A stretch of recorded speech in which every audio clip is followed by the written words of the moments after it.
A esta altura de la pandemia, me parece que el gran riesgo es que el mundo esté marchando hacia lo que yo llamo el apartheid sanitario. ¿Qué es el apartheid sanitario? Que me parece el gran riesgo hacia el que se está encaminando la especie humana.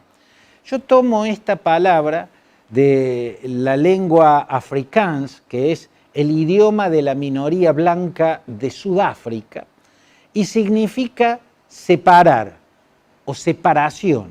Apartheid es lo que está separado o lo que hay que separar, ¿no? Eso quiere decir esta palabra de la lengua afrikaans, el idioma de la minoría blanca, y es la palabra que se utilizó para denominar el sistema de segregación racial que la minoría blanca, cuando llegó al poder a través del Partido Nacional en Sudáfrica, en 1948, comenzó a edificar un sistema de segregación racial basado en las teorías racistas de Henry Verwoerder, que era un sociólogo de la Universidad de Stellenbosch y que elaboró una teoría racista. Y en esas teorías racistas se basó la minoría racista blanca y el sistema que empezó a construir a partir del año 1948.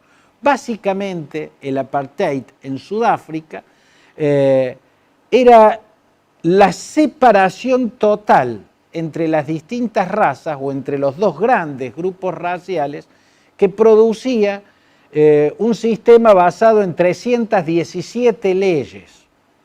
317 leyes con un poder policial para hacerlas imperar, imponía una separación física total. O sea, era un país dividido en zonas para blancos y zonas para no blancos, porque ni siquiera trataban a cada una de las otras razas con sus respectivos nombres. Estaba la minoría blanca, que se autodenominaba Afrikaans, que eran descendientes de los Boers, o sea, de los primeros colonos holandeses, y luego se mezclaron con los ingleses que llegaron a Sudáfrica. Y por otro lado estaban las etnias negras, los zulúes, los bantúes, ¿no? Las etnias bantúes, que eran varias, más los asiáticos que había en Sudáfrica, que eran minorías, por supuesto. Entonces estaban, por el sistema del apartheid, los blancos y los no blancos. Los no blancos, bantúes, y los demás no blancos, no podían ni habitar, ni utilizar, ni transitar por los sectores que habitaban y que usaban para transitar los blancos. Eso era el apartheid, en síntesis, ¿no es cierto? El sistema que separaba racialmente y le daba espacios y lugares para vivir y para transitar a las distintas razas por separado. Yo utilizo el tema apartheid para señalar el gran riesgo o el destino al que nos puede haber encaminado la pandemia, porque creo que cuando irrumpió la pandemia, el hombre se encontró, el ser humano, el hombre y la mujer, se encontró ante una situación tan absolutamente inédita y tan insólitamente grave que lo llevó a una disyuntiva crucial. En las disyuntivas cruciales corresponde pararse en el deber ser, corresponde preguntarse por el deber ser. Había irrumpido una pandemia que es, la primer pandemia absolutamente globalizada. Hubo otras pandemias, la poliomielitis, por ejemplo, el SIDA, por ejemplo, pero la diferencia de esta pandemia, la del COVID-19, con la poliomielitis o el SIDA, entre tantas otras, es que aquellas pandemias tenían más difícil vía de contagio, ¿no? Por su propia naturaleza tenían una dificultad para contagiarse que las limitaba en el grupo humano expuesto por alguna vulnerabilidad X. Mientras que esta pandemia, la que produce el coronavirus, como es respiratoria, tiene una potencialidad de contagio infinita, ilimitada. O sea, es un contagio que transita a través del aire. ¿Se da cuenta? Eso lo hace infinitamente más peligroso que el SIDA o que la poliomielitis, y los otros tienen naturalezas que los acotan en su capacidad de contagio, los limitan. Esto no, esto es el aire, es una enfermedad respiratoria.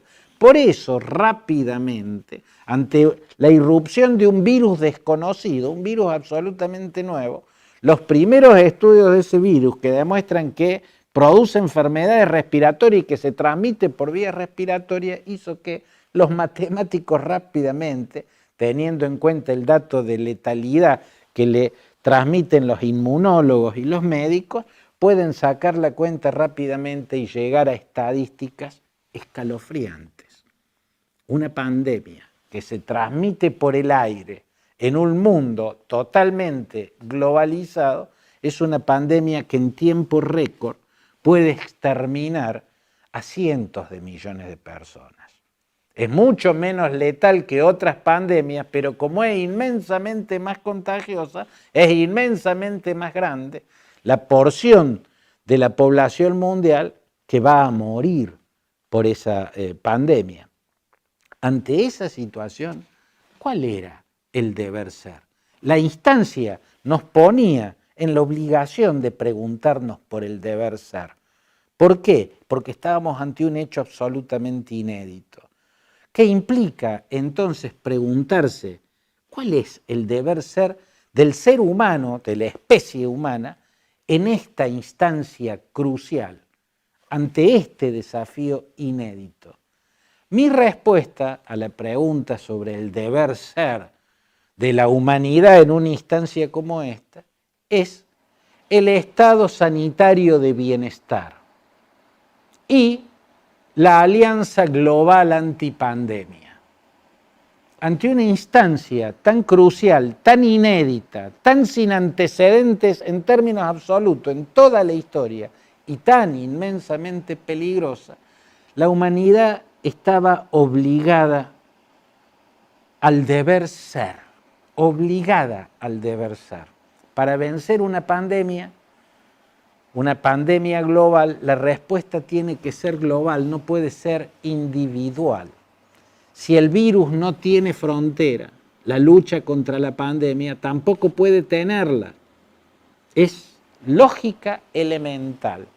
La instancia crucial en la que sorpresivamente se encontró el ser humano a principios del siglo XXI, lo obliga a plantear un combate global. El hecho mismo de entender que el coronavirus es, como se lo definió desde un principio, un enemigo invisible, que ese enemigo invisible, por su naturaleza, no tiene fronteras, que por las vías de contagio va a ser fulminante en su expansión, y que esa expansión se va a dar a lo largo de toda la Tierra, a lo largo de todo el planeta, porque el virus no tiene fronteras, ningún virus tiene fronteras. Entonces está claro que la lucha contra el virus tampoco tiene que tenerlas.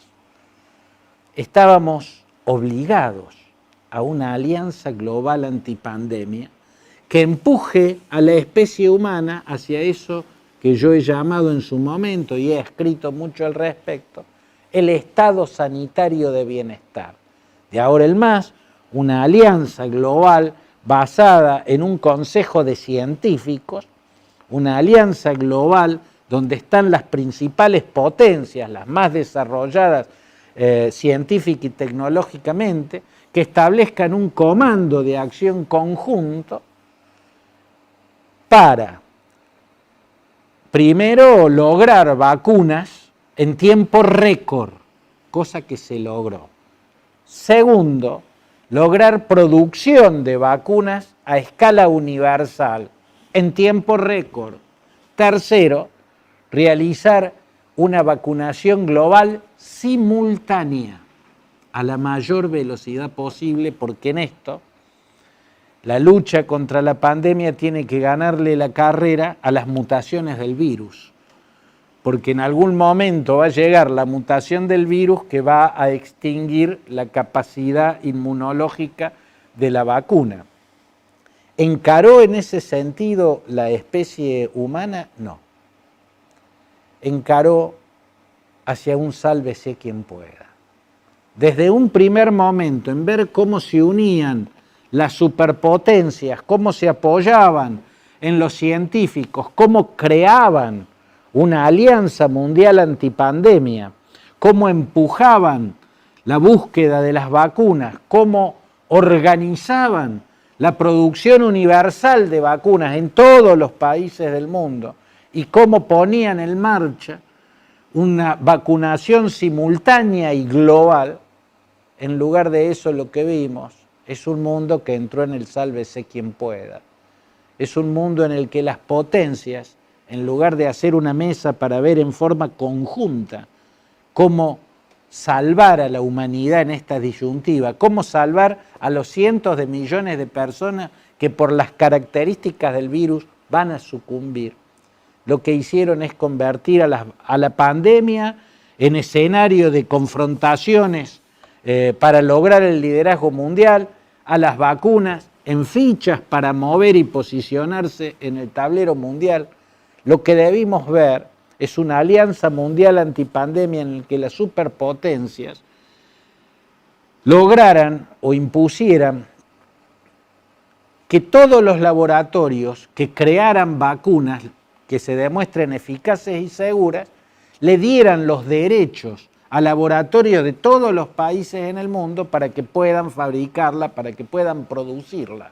Cosa de que las vacunas lleguen a la totalidad del planeta en el menor tiempo posible. En lugar de eso, lo que vimos es que cada laboratorio retuvo los derechos de su vacuna y ahí ve cómo puede producirla solo. O sea, lo que debió ser es que cada país obtuviera derechos de los laboratorios que crearon vacunas para poder producirlas en su propio territorio. Por cierto, los laboratorios tienen el derecho de buscar ganancias o de obtener ganancias por una creación propia. Bueno, de eso debió encargarse la Alianza Mundial Antipandemia, de que los laboratorios como empresas que son, bueno, cumplan su objetivo, pero que también cumplan el deber histórico de actuar en una emergencia absoluta que abarca a toda la humanidad. ¿Vimos eso? ¿Estamos viendo eso? No. Estamos viendo el desolador paisaje del sálvese quien pueda. Hemos visto la proeza científica de lograr vacunas seguras y eficaces en tiempo récord. Pero lo que vimos a renglón seguido fue el fracaso político y humano en organizar a la humanidad para que esas vacunas sean producidas y aplicadas en tiempo récord de manera simultánea en toda la faz del planeta. Así las cosas, ¿hacia dónde nos estamos encaminando? Hacia un mundo de salvados y de desguarnecidos.